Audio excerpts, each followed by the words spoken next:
28번째 시간인데요, 오늘도 우리 모두에게 크신 하나님의 은혜와 평강이 있기를 주의 이름으로 축원합니다.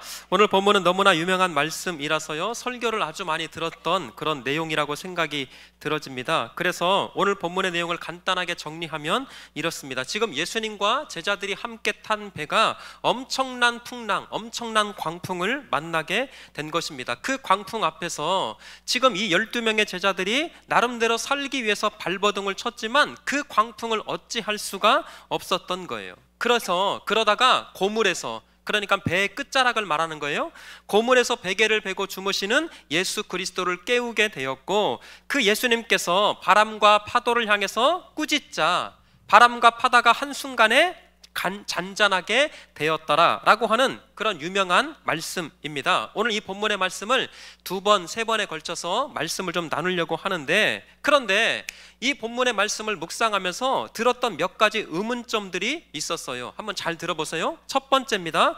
어떻게 예수님께서 타고 계시는 그 배에 이런 엄청난 풍랑이 찾아올 수 있었던 것일까?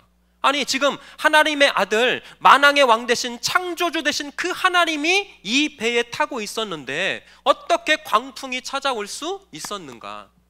이게 첫 번째 질문이었다면, 두 번째 의문은 이런 거였어요. 더 놀라운 것은 지금 이 제자들이 엄청난 광풍을 만나게 된 이 사건이 심지어 예수님 때문에 만나게 된 거라는 거예요.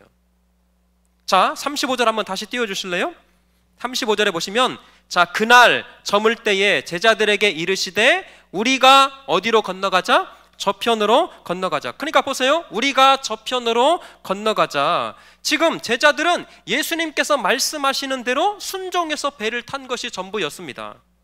그렇게 순종해서 배를 탔는데 뜻밖에도 그 순종의 결과는 엄청난 풍랑, 죽을 만큼의 엄청난 고난을 만나게 된 거예요. 아니, 어떻게 이런 일이 벌어질 수 있냐고요.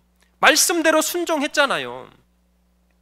예수 그리스도의 말씀대로 순종을 했다면 어떻게 이런 광풍을 만나야만 했던 것일까? 이게 두 번째 의문이었다면, 세 번째는 이런 의문이었습니다. 지금 예수님과 제자들이 탄 배는 그야말로 광풍이었어요.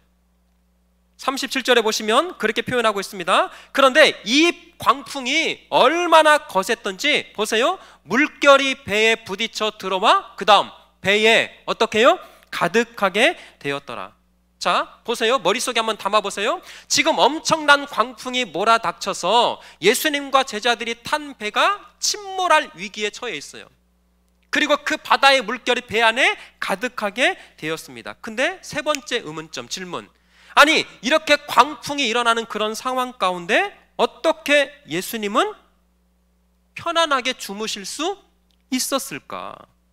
38절 한번 띄워주실래요? 예수님께서는 고물에서 베개를 베고 뭐 하시더니? 주무시더니. 자, 세 번째 의문과 질문이 바로 이런 것이었어요. 아니, 어떻게 이런 광풍 속에서도, 그냥 그 바닷물이 배 안에 가득하게 된 이런 상황에서도 어떻게 우리 주 예수 그리스도께서는 평안하게 주무실 수 있을까? 잠이 와요 지금? 얼마나 피곤하셨으면 이 광풍에서도 깨지 않았을까? 그런 생각이 있다가도 혹시 우리 예수님 자는 척 했던 것은 아닐까요?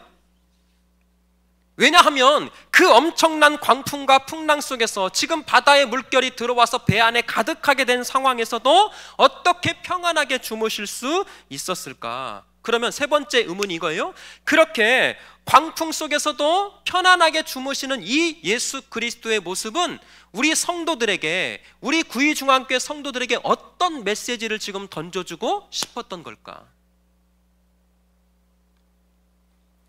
마지막으로 네 번째 질문은 이것이었어요. 지금 제자들이 죽을 고생을 하고 있습니다. 살기 위해서 이 갈릴리 어부 출신 이 제자들이 이렇게도 해보고 저렇게도 해보고 나름대로 최선을 다해서 아무리 발버둥 치고 노력했지만 이 광풍을 어찌할 수가 없었어요. 그래서 마지막으로 잠들어 있는 예수님을 깨웠습니다. 그래서 깨어나신 예수님께서 그 바람과 파도를 잔잔하게 만드셨어요. 해결이 됐습니다. 그죠? 그런데 잘 보세요. 무슨 영문인지 그렇게 예수님을 깨운 제자들을 예수님이 칭찬하고 있어요? 책망하고 있어요? 책망하고 있어요. 자, 40절 한번 띄워주실래요? 40절. 이에 제자들에게 이르시되, 그 다음부터 시작. 어찌하여 이렇게 무서워하느냐? 너희가 어찌 믿음이 없느냐 하시니. 자, 여러분, 예수님이 지금 분명히 제자들을 칭찬하고 있어요? 책망하고 있어요? 책망하고 있습니다. 아니, 왜 예수님께서 제자들을 책망하고 있었을까? 야, 나 간밤에 진짜 오랜만에 꿀잠 자는데 니들 나 깨우고, 속된 말로 막 그러잖아요. 이라리야 막. 아니, 예수님이 진짜 오랜만에 단잠을 자는데 깨워서 지금 화가 나서 책망을 했던 것일까요? 아니, 어떤 사람이 이 광풍 앞에서 무섭지 않고 두렵지 않은 사람이 누가 있겠어요? 그런데 그런 상황에서 지금 예수님을 깨워서 해결을 했다면, 아니, 오히려 칭찬받아야 되는 행동 아닌가요? 야, 너희들이 이 광풍을 잠재울 수 있는 것, 이 광풍을 해결할 수 있는 것이 나라고 진짜 믿고 있구나. 그래서 나를 깨우고 있구나. 야, 너희들 진짜 잘했다. 베드로, 요한, 아주 대단해. 아니, 이렇게 칭찬을 받아도 시원찮을 판에 오히려 예수님을 깨워서 해결된 이 모든 상황을 놓고 너희가 어찌하여 이렇게 무서워하느냐? 어찌하여 믿음이 없느냐? 책망을 하고 있다면 도대체 왜 이런 반응을 보이셔야만 했을까?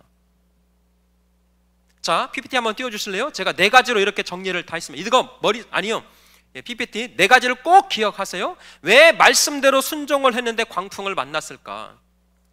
두 번째요. 왜 예수님은 제자들에게 이 광풍을 만나도록 하셨을까? 세 번째, 왜 제자들이 깨우기 전까지 우리 주 예수 그리스도는 평안하게 주무시고만 계셔야만 했을까?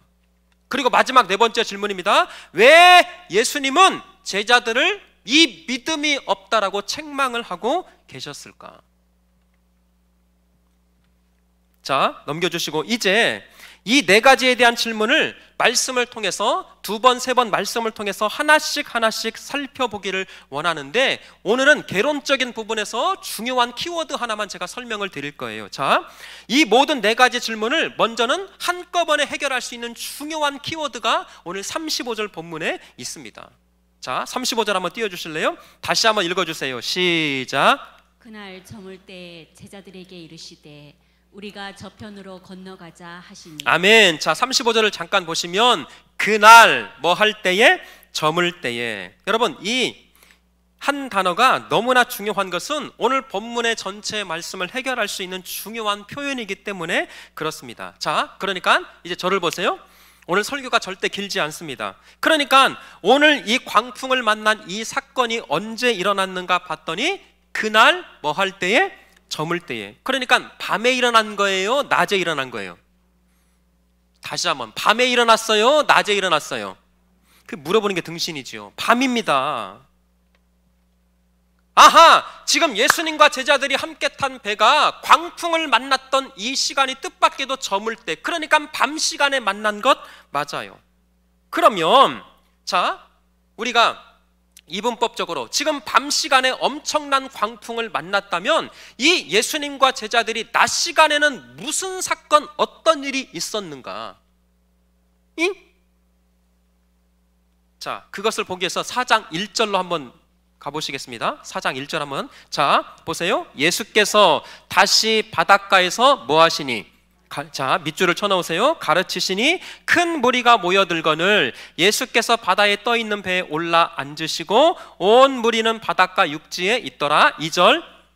이에 예수께서 여러 가지 비유로 뭐 하시니? 가르치시니 그 가르치시는 중에 그들에게 이르시되. 지금 가르치다라고 하는 말이 계속 반복되고 있습니다. 아하, 그러니까 지금 4장 1절과 2절을 통해서 우리가 살펴볼 수 있는 것, 지금 낮 시간에는 우리 주 예수님께서 제자들과 수많은 무리들에게 비유론과 무언가를 가르치셨어요.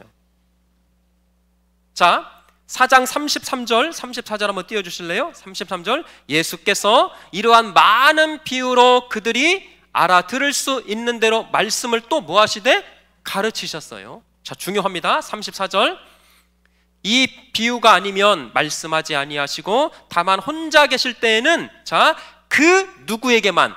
제자들에게 모든 것을 해석하시더라. 아하, 자, 이제 저를 보세요. 그러니까 지금 예수님과 제자들이 탄 배가 광풍을 만났던 이것은 그때는 저녁 시간, 밤 시간이었습니다. 그런데 이 낮 시간에는 어떤 사건이 있었는가 봤더니 제자들과 수많은 무리들에게 하나님의 나라가 무엇인지, 그 하나님의 나라가 어떻게 이루어지는지, 천국이 무엇이고 그 천국이 어떻게 시작되고 열매 맺게 되는지, 그 하나님의 나라가 어떤 자들에게 누려지는지, 낮 시간에는 그 하나님의 나라의 놀라운 비밀의 말씀을 가르침을 받았어요. 그리고 그날 저물 때에 오늘 사건이 이루어지게 된 것입니다.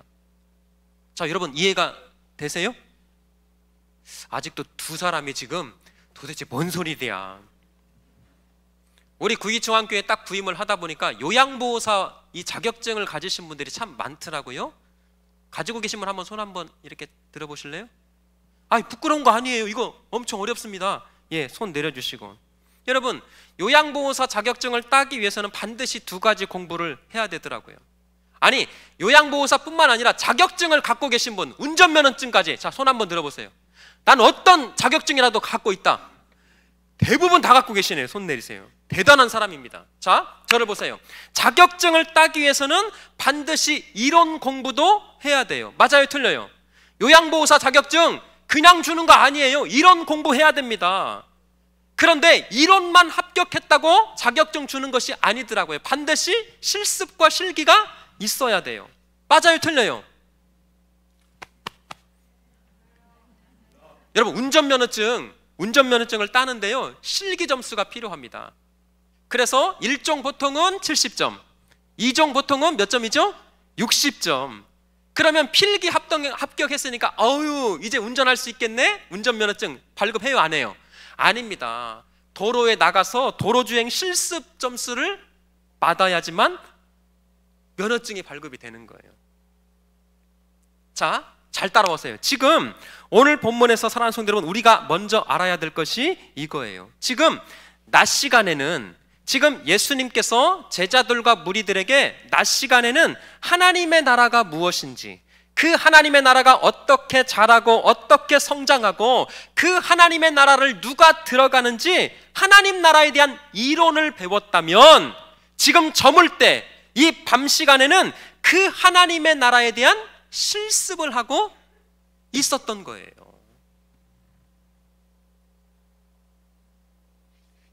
왜 예수님 말씀대로 순종했는데 풍랑을 만났을까요? 왜 인생 살면서 누구보다도 하나님 사랑하고 말씀대로 그렇게 순종을 했는데 왜 내 인생 가운데 고난과 어려움이 찾아와야만 하는 것일까?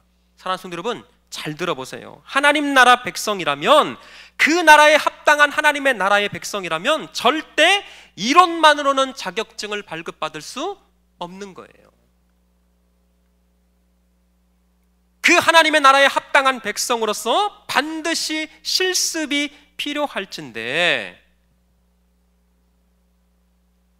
우리가 영원토록 사모하고 우리가 죽어서 가야 할 그 하나님의 나라, 그 하나님의 나라의 능력과 그 하나님의 나라의 평안과 그 하나님의 나라의 기쁨이 무엇인가, 우리가 이 땅을 발딛고 살아가면서 먼저 경험해야 될진데, 그것은 머리로 귀로만 들어서 귀로만 배운다고 절대 되는 것이 아니라 그 나라의 풍성한 능력을 우리가 경험하기 위해서는 반드시 실습의 현장이 필요하다, 필요하지 않다, 필요하다라는 거예요. 그래서 여러분, 고린도전서 4장 20절에 보면 이 유명한, 이 놀라운 말씀이 있습니다. 한번 띄워주실래요? 고린도전서 4장 20절, 제가 안 띄워줬나요? 이런 말씀입니다. 하나님의 나라는 말에 있지 아니하고 오직 능력에 있음이라. 다시요, 하나님의 나라는 말에 있지 아니하고 오직 능력에 있음이라. 자, 한번 따라서 합니다. 하나님의 나라는 말에 있지 아니하고 오직 능력에 있음이라. 아멘. 이 말씀을 오늘 표현으로 그대로 바꾸면 하나님의 나라는 이론에만 머물러 있는 것이 아니라 반드시 실습이라고 하는 능력이 필요하다, 필요하지 않다, 필요하다. 한 주간 동안 이 말씀을 굉장히 많이 묵상을 했습니다. 사랑하는 성도 여러분, 우리 교회 가운데, 우리 가정과 저와 여러분들의 삶 가운데 이 놀라운 하나님의 나라의 능력이 나타날 수 있기를 주의 이름으로 축원합니다. 그러기 위해서는 이론만 갖고는 안 돼요. 삶에서 반드시 현장에서 실습되어지는 이 하나님의 능력과 은혜가 있어야 한다. 지난주, 지지난주 개인적으로 참 힘든 시간을 보냈어요. 아버지가 요양병원에 계시는데 위급하다는 상황 속에서 예수병원으로 실려와가지고 응급실에서 이제 입원을 하신 거예요. 제가 4일 동안 있었습니다. 누가 있을 수가 없어요. 근데 여러분 참 그렇게 응급실에서 하룻밤을 보내고 이틀밤을 딱 보내고 있는데 엄마한테 전화가 왔어요. 아프대요. 어떡해요? 근데 보호자가 누군가 필요한데 제가 여기도 있어야 되고 여기도 있어야 되고, 아 이거 사람 참 죽겠더만요. 아니 몸이 힘들어서 짜증난 것이 아니라 여러분들 아시죠? 그런 상황들이 아니 그냥 죄송하지만 한 사람 아프고 한 사람 또 나아지면 또 이 사람 아프고 하면은 왔다 갔다 할 수 있잖아요. 근데 이 사람 아프고 이 사람 아프고 나보고 어떡하라고 막, 아니 막 속에서 막 화가 막 나. 그런 상황이 너무나 싫은 거예요. 당연히 자식된 도리로서 그렇게 하는 것, 그것을 뭐라고 하는 게 아니라 왜 여기도 해야 되고 이것도 해야 되고 교회도 또 와야 되고. 근데 여러분 말씀을 묵상을 하면서 제가 왜 이 말씀을 오픈을 드리냐면 고린도전서 4장 20절에 이 말씀이 계속 마음 가운데 다시금 새겨지는 거예요. 하나님의 나라는 말에 있지 아니하고 무엇에 있다고요? 능력에 있습니다. 아하, 한 목사가 죽어서 저 영원한 천국에 들어갈 것인데 그 영원한 천국을 미리 이 땅에서 실습으로 경험되지 아니하면 그 하나님의 나라의 능력이 무엇이고 그 하나님의 나라의 그 권능이 무엇인가를 내가 전혀 알 수가 없는 것이구나.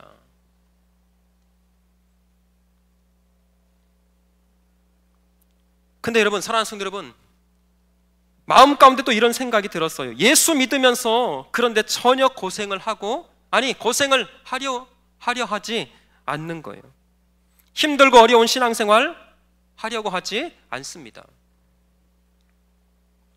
우리가 너무나 온실의 화초처럼 자라고 있는 것은 아닌가. 그래서 조금만 바람 불어도, 조금만 파도가 일어도, 조금만 인생 가운데 풍랑이 찾아와도 아이고 죽겠네, 아이고 죽겠네. 예수 믿는 목사고 예수 믿는 장로고 예수 믿는 권사인데도 그 인생에 조금만 파도와 물결만 들어와도 아이고 죽겠네, 아이고 죽겠네, 어떻게 반응할 줄 모르는 그런 어리석은 신앙생활을 우리가 하고 있는 것은 아니던가. 조금만 힘들면 자포자기합니다. 조금만 힘든 일이 오면 어느새 금방 세상의 성도로 돌아가서 술 먹고 다른 것으로 해결하려고 하고, 심지어는 교회와 하나님마저 떠나고 부인하는 사람들이 얼마나 많은지요. 우리 교회에 왔던 어떤 한 성도가 실제적으로 저한테 했던 말입니다. 목사님, 제가 교회에 다니고 나서 안 좋은 일이 왜 이렇게 많이 생기는지 모르겠어요. 교회 다니고부터 그래요. 안 나오셔요.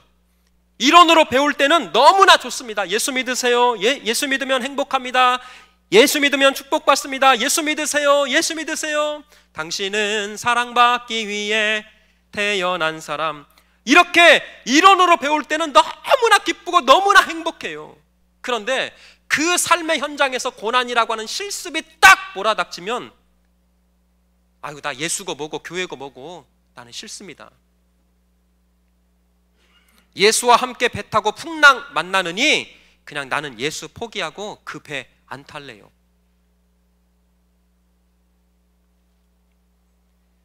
사도행전 3장에 너무나 유명한 사건 하나가 등장하고 있습니다. 베드로와 요한이 습관대로 제9시 기도 시간에 하나님의 성전에 올라가요. 그런데 그 성전으로 올라가던 중 나면서부터 걷지 못하는 한 사람을 만납니다. 이렇게 되어 있어요. 3절 띄워주셨네요. 그가 베드로와 요한이 성전에 들어가려 함을 보고 구건하거늘. 자, 보다라고 하는 단어가 중요해요. 보고 구건을 합니다. 그러니까 안진뱅이가 먼저 봤어요. 맞죠? 자, 4절 한번 띄워주실래요? 베드로가 요한과 더불어 주목하여 이르되 우리를 뭐하라? 보라. 아까 3절 한번 다시 띄워주세요. 3절에 보다라고 하는 이 보고, 4절에 보라, 이 단어가 실제적으로 똑같은 단어가 아니에요. 그러니까 무슨 말이냐면 안진뱅이가 베드로와 요한을 볼 때는 물리적인 현상을 봤어요. 내가 저 사람을 통해서 무언가를 얻을 수 있을까? 근데 베드로와 요한이 그 안진뱅이를 보다라고 하는 이 단어는요, 신적인 능력으로 내면의 심령을 지금 쳐다보고 있는 거예요. 자, 5절 내가 그들에게 무엇을 얻을까 하여 바라보거늘. 6절 같이 한번 읽겠습니다. 시작. 베드로가 이르되 은과 금은 내게 없거니와 내게 있는 이것을 내게 주노니 나사렛 예수 그리스도의 이름으로 일어나 걸으라 하고. 7절 오른손을 잡아 일으키니 발과 발목이 곧 힘을 얻고 뛰어 서서 걸으며 그들과 함께 성전으로 들어가면서 걷기도 하고 뛰기도 하며 하나님을 찬송하더라. 자, 여기 보세요. 지금 베드로와 요한은 안진뱅이가 그토록 원했던 은과 금이 있어요, 없어요? 없었습니다. 그래서 이 안진뱅이가 원했던 금과 음은 줄 수가 없었습니다. 그러나 금과 음은 줄 수가 없었지만 그것과는 비교할 수 없는 이 베드로와 요한이 갖고 있는 중요한 것이 하나가 있었어요. 그게 뭐죠? 곧 나사렛 예수의 이름이었어요. 사랑하는 성도 여러분, 생명의 이름, 구원의 이름, 능력의 이름, 모든 것을 가능케 하시고 역정케 하시는 그 예수 그리스도의 능력이 베드로와 요한에게 있었기 때문에 주저하지 않고 머무르지 않고 손을 내밀어서 안진뱅이에게 일어나 걸으라 외칠 수 있었어요. 사랑하는 성도 여러분, 솔직히 한번 말해보자고요. 우리 인생, 지금 저와 여러분들의 인생, 한국교회에 은과 금은 얼마나 많아졌는지 몰라요. 그런데 정작 가장 중요한 이 능력의 이름, 그리스도 예수의 이 능력의 이름, 생명의 이름은 가지고 있는 것은 있지 않은가? 저와 여러분들의 삶 솔직해지자고요. 옛날보다 은과 금은 얼마나 풍부해졌는지 몰라요. 그런데 정작 진짜 붙들어야 할 나사렛 예수 그리스도의 그 능력의 이름을 잊어버리고 있지는 않은가? 왜 한국교회가 그렇게 세상 속에서 욕을 먹을까요? 왜 한국교회 성도들이 그렇게 사람들에게 지탄을 받고 있는 것일까? 교회마다 은과 금은 얼마나 풍족하게 쌓아가고 있는지 몰라요. 좋은 예배당, 여러분 그거 아세요? 요즘은 부흥하기 위해서는 교회를 잘 지어야 한대요. 예배 드리는 환경이 좋아야 되고, 좋은 악기, 좋은 음향, 그리고 땅을 딛고 있어야 교회가 부흥한다더만요. 무슨 말씀인지 모르시겠어요? 상가 건물은 절대 공중에 떠 있어서는 안 된대요. 우리 교회 같이 1층에 마당이 있는 교회.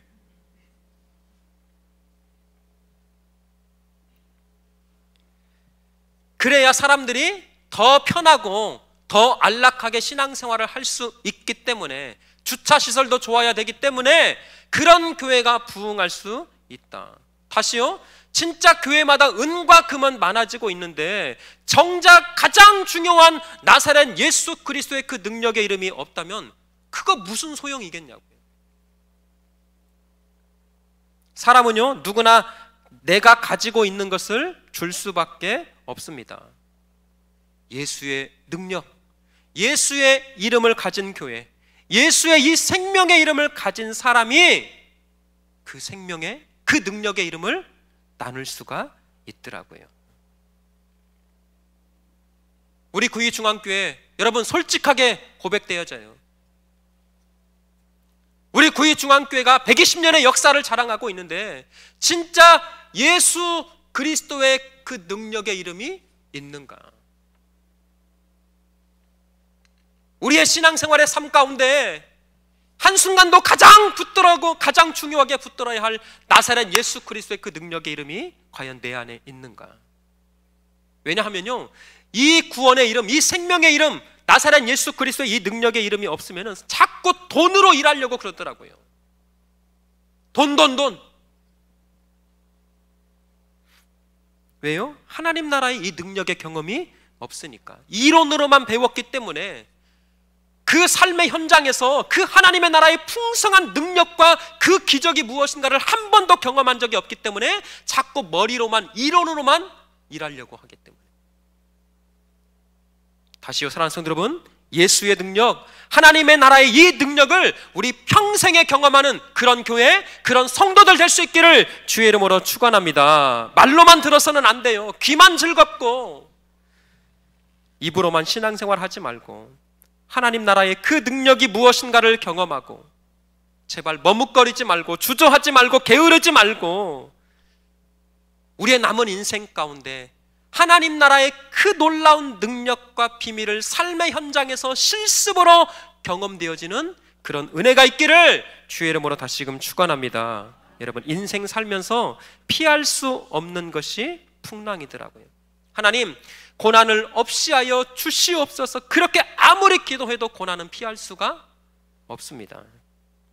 중요한 것은 그 고난이 찾아올 때마다 죽겠다 곡하지만 말고 그것을 하나님 나라의 백성, 하나님 나라의 훈련으로 그렇게 여기시는 우리 성도들 되었으면 좋겠어요. 여러분, 제자들이 풍랑 속에서 30절에 이렇게 소리쳤습니다. 30절 한번 띄워주실래요? 30절, 또 30절 맞나요? 제가 잘못 적었네요. 몇 절이냐면 38절입니다. 예수께서 고물에서 베개를 베고 주무시더니 제자들이 깨우며 이르되 선생님이요, 그 다음 뭐라고 되어 있어요? 우리가 죽게 된 것을 돌보지 않으시나이까. 죽다니요, 안 죽습니다. 예수님께서 함께 하시는 백길인데 왜 죽어요? 예수 믿고 있으면서도 입버릇처럼 아이고 죽겠네, 아이고 죽겠네, 죽을 것 같아요. 여러분, 그렇게 하지 마세요. 지금 이 제자들의 백길은 예수님께서 보내신 백길이었어요. 그렇다면 이 풍랑 속에는 하나님의 뜻, 하나님의 섭리가 담겨진 풍랑입니다. 그렇기 때문에 그 백길에서 죽어요, 안 죽어요? 안 죽어요. 여러분, 안 죽어요. 아멘.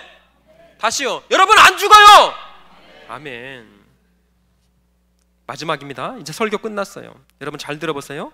낮 시간에 하나님 나라의 비유에 대한 말씀은 지금 제자들만 들었어요? 아니면 모든 사람들이 다 같이 들었어요? 맞습니다. 자, 잘 따라오세요. 다 끝났어요. 다시요. 지금 낮 시간에 하나님의 나라의 능력과 하나님의 나라의 비밀과 하나님의 나라의 그 풍성함의 은혜는 제자들만 들었던 것이 아니라 무리들도 다 같이 들었어요. 질문. 근데 이 밤 시간에 하나님 나라의 그 능력, 하나님의 나라의 그 위대하심의 그 기적과 역사는 누구만 경험했어요? 그렇죠. 제자들만 경험했어요. 자, 굉장히 중요합니다. 사랑하는 성도 여러분, 인생 살면서 진짜 신앙생활하고 예수 믿고 있는데 나 누구보다도 헌신하고 누구보다도 충성하고 누구보다도 말씀대로 살려고 몸부림치고 있는데 고난이 온다고요? 그거 하나님 나라의 백성이라고 하는 가장 큰 확실한 증거예요. 아멘 좀 하세요. 아멘. 절망하지 마시고, 내 생각과 내 방법대로 일 되지 않는다 할지라도 아까 한 목사가 말했던 것처럼 왜 여기서 고난이고 여기도 해야 되고 아이고 짜증나 죽겠네. 아니요, 하나님 나라의 그 능력과 기적이 무엇인가를 하나님께서 확인하는 현장이라면 그 속에서도 감사하고 기뻐하는 믿음으로 끝까지 예수 잘 믿는 우리 성도들 되시기를 주의 이름으로 축원합니다. 여러분, 이 찬양을 통해서 우리의 믿음을 한 번 더 하나님 앞에 이렇게